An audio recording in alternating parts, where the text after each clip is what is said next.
ting mar jood bura yangore en chung ne jopiny miluongo ni representation, en legislation kata loso chik kaachiel kod oversight manyiso ni ong'iyo kaka sirikal mamalo tiyo kod omenda mage. Kaluwore kod jakiro ne ratiro mar oganda, onge kama omulo ni mjumbe obed kod omenda modhi tero ne jopiny. Ka iwacho ang'o e wach mar CDF? Emomiyo napenjo ni to dipo ni CDF rumo kama ichung'e gi kama intiere od bura moshino.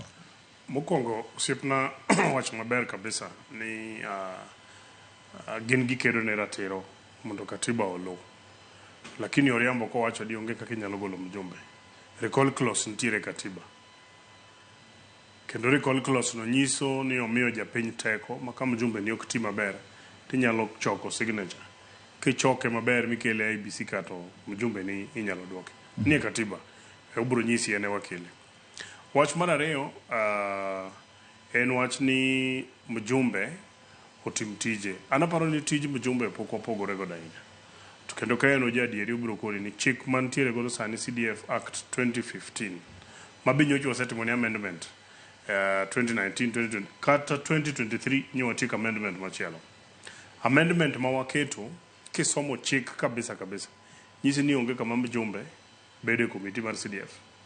Nyisi ni onge mjumbe mabiro go sei ka golo pesa. Nyisi ni mjumbe ok involved a day to day running mar kaka pesa no tiyo.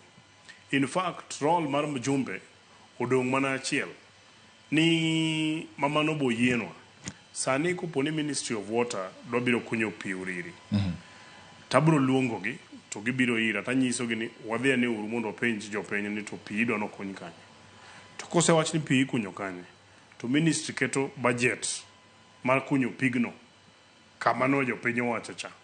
To tija kaka mjumbe en ni aluwo mondo ang'iyane ni to pigno bo kuny to bo kunye maber. Mane gima pod watimo sani kata gi NGCDF. Ka pesa oseketi wan wabedo gi jopiny. Wapenjo jopiny ni to pesa moketi madagero class, madagero dormitory, madagero office chief idwa no gere gi kanye. To kose time to committee mabo telne gi jok mantie national government. Igiluongo ni National Government CDF. Kech no aloko chik. To joka yiero, jopiny yiero ka wan together.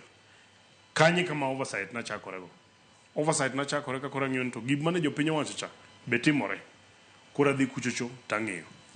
Koro gimomiyo japiny osebedo ka confuse kigi en ni samoro class otiek ger tineno kama mjumbe be yawo.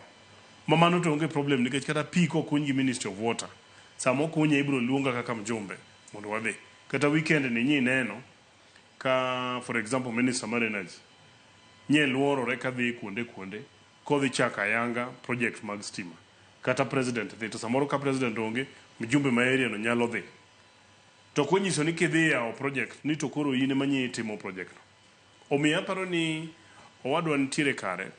Principle of separation of powers is very clear. Egi omiyo nwagolo gini CDF Act to wakete NGCDF.